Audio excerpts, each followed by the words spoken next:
Good evening mga dunyas, amigas, amigos, sigalas. Ayan mga pe.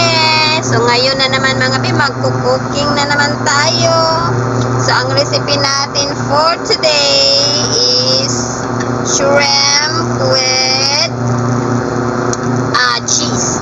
So ito yung shrimp ko. Dito na, malinis na itong shrimp. Tapos meron tayong butter. And then black pepper, and then meron tayong magic syrup, meron tayong ayan, na ano ko na to, yung i-grinder ko na garlic. Ayan, mag-grind ko na yung garlic na yan. And then we have also sibuyas dahon. Ayan. And then of course meron tayong sea salt. Okay. And meron pa pala, meron tayong ayan, mozzarella cheese. Okay, lagyan natin yan. So ayan, mainit na yung pan natin mga be. Ilalagay ko na yung ano natin, butter.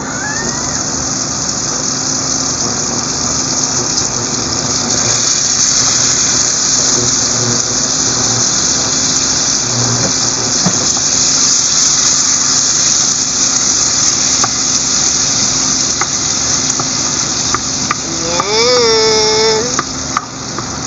Bango ng butter.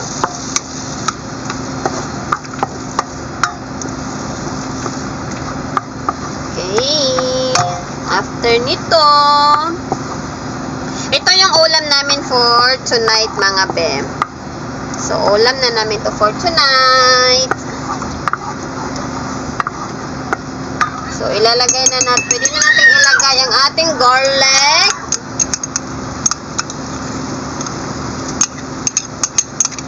O diba, lisod pa more. Kalisod-lisod.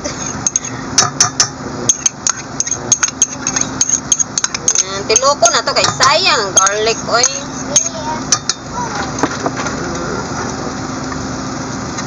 Tiloko na to ang garlic kay mahal na ra ba ang mga pamaliton karon. Ayan.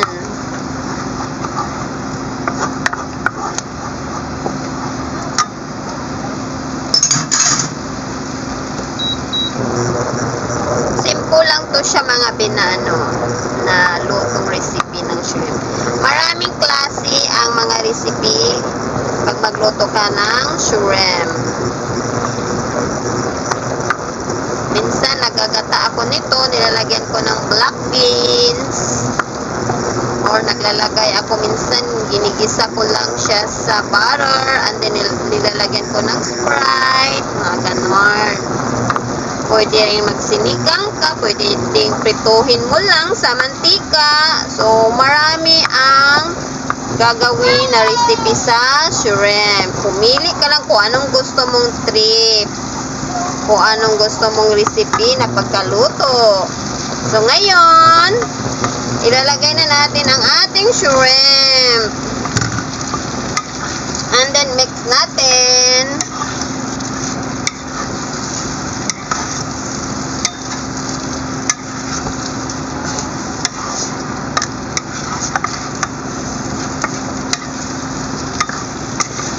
Bango.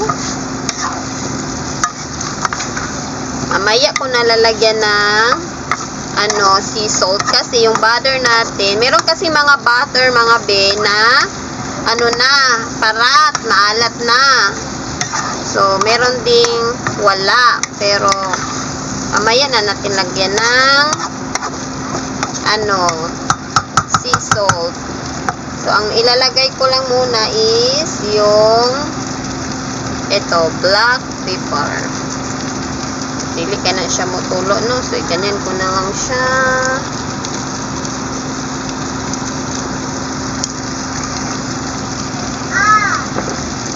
And then, magic syrup. Maglagay na tayo ng magic syrup.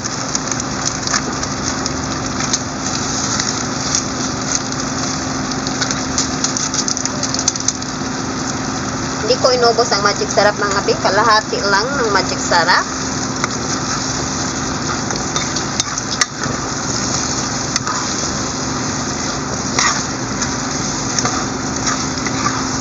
Ngayon, takpan natin to mga be. Mix ko lang. Tapos, takpan natin. Sayang kasi yung garlic. Ayoko magsayang ng garlic. Kahit hindi ako kumakain ng garlic. Ay, sayang.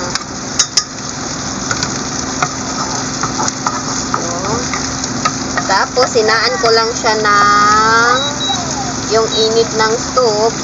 I-number 4 ko lang siya. Number 4, medium heat lang. So, ayan. Takluban muna natin mga be at balikan natin ng 5 minutes. So, ayan na mga be. Balikan na natin yung shrimp. Tadang! Ayan. Wow. Kumukulo na siya mga be. Wow. So, ayan siya mga be. No need to put a water. Kasi magtutubig man yan siya a little bit mga be ang shrimp. So, hindi pa siya luto. Kalutuin pa natin to ang ating shrimp mga be. I-mix ko lang. Tsaka tikman ko pala mga be kung lalagyan ba ito ng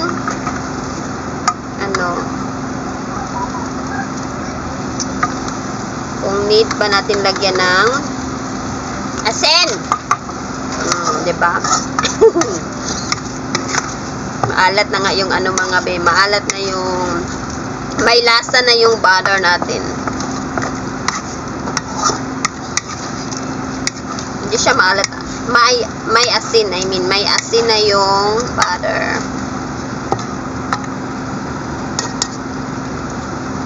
Sarap.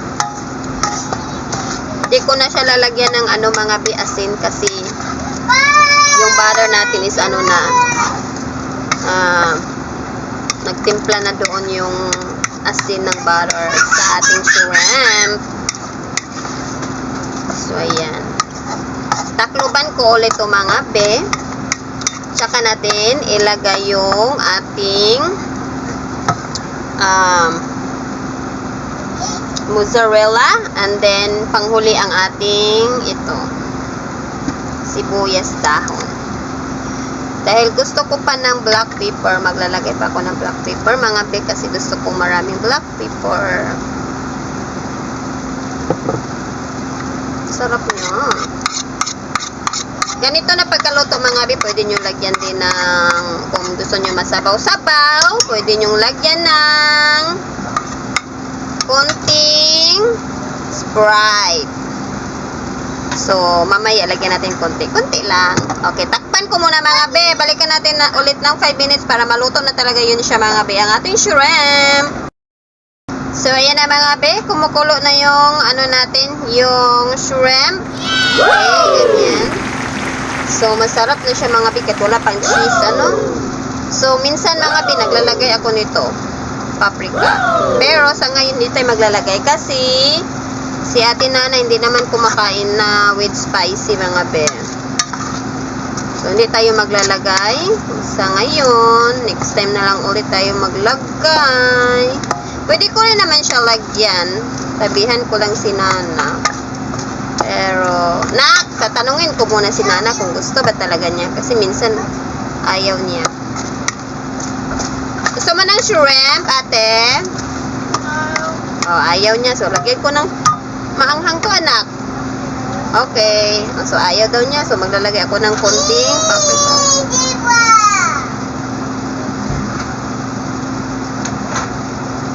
Ayan. So, lagyan ko ng paprika ang ating shrimp.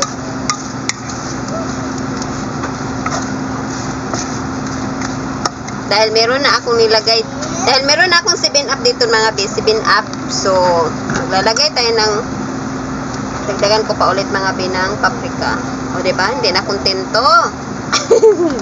Hindi na kontento sa konting paprika. So, naglagay pa talaga ng marami. Oh. Ayan. So, ngayon, meron ako ditong 7-up. Lalagyan natin ng konti mga be.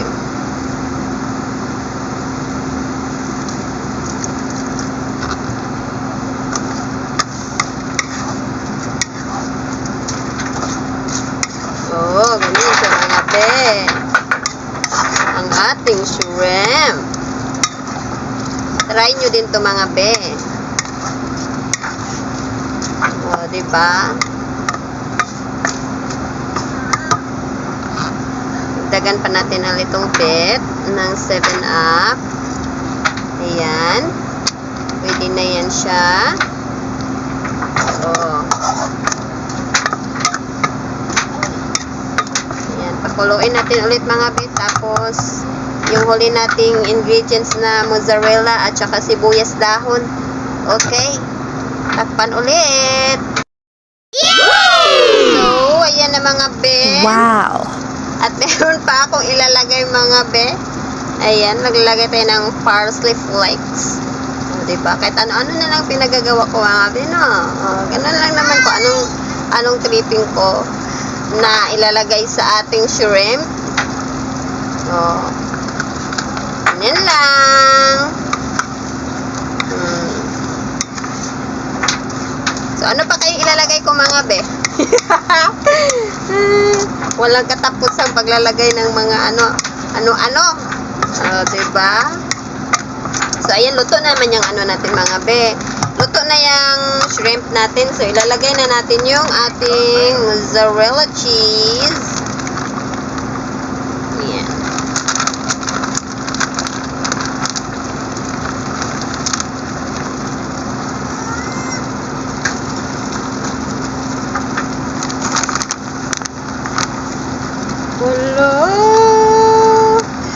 Hala ko mga be. Sarap naman ito.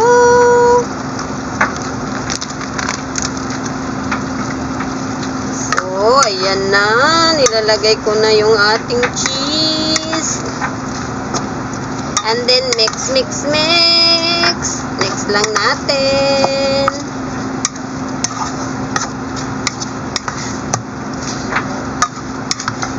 Ang mozzarella cheese talaga mga be, grabe ka cheesy yan siya. Oh, see? Tingnan nyo. Saan ka niyan? Oh. Super cheesy yung mozzarella.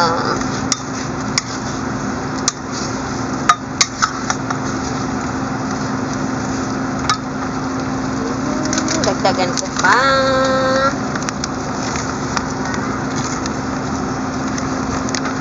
Ayan. So, pwede na siya. Wow. Wow. Hinaan natin yung medium medium. Kasi hinay ko kanina. So, medium natin. Baka masunog yung cheese natin. Ayan. Try nyo din tong recipe na to mga be. Napakasarap. Favorite ko ang shrimp. So, ayan na. So, ito na. Ilalagay na natin yung natin.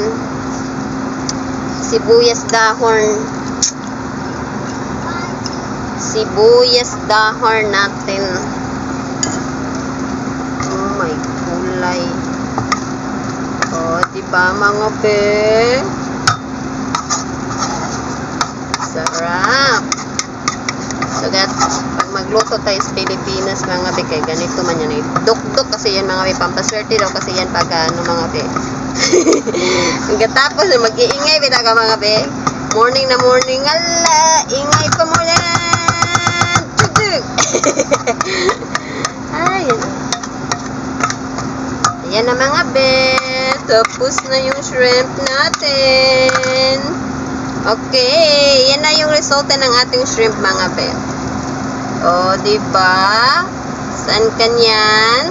So, yan yung dinner namin. Tapos, meron pa akong lulutuin na okra. Maglapwa din ako ng okra mga be kasi naku, ano na yung okra, malapit nang masira. So bago masira, lutuin muna natin at kainin muna natin yung okra. So ngayon, bye for now. So, ayan na mga be, meron akong okra at saka ginamos mga be or salted sauce with kamatis, with chili, of course with suka yan mga be. Ayan na. And then of course meron kaming rice, bahaw, they called it bahaw. Okay? Yung rice namin mga be, o diba? Ininit ko niya yung bahaw na rice.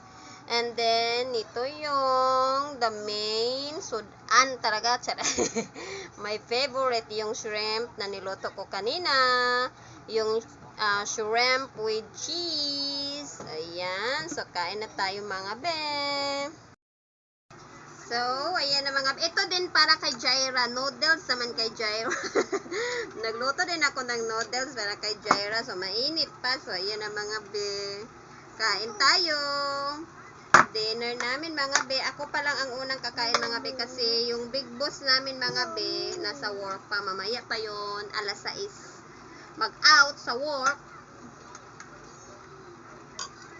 My goodness, sarap mga be. Sarap.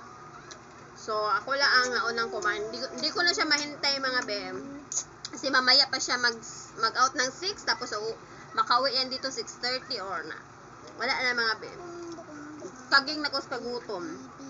So, kumain na ako ng, hindi ko na siya mahintay talaga. Kasi naglalaway na ako sa shrimp mga be. So, ito rin, okra.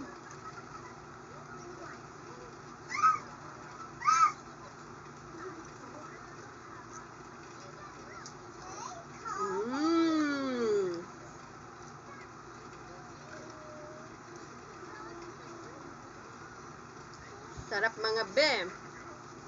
Grabe. So, try nyo rin tong recipe na to. Ayan. Shrimp with cheese. Diba? Tapos, ang partner ko pa is okra. Magginamos. San ka pa niya? Sarap talaga ng okra, uy.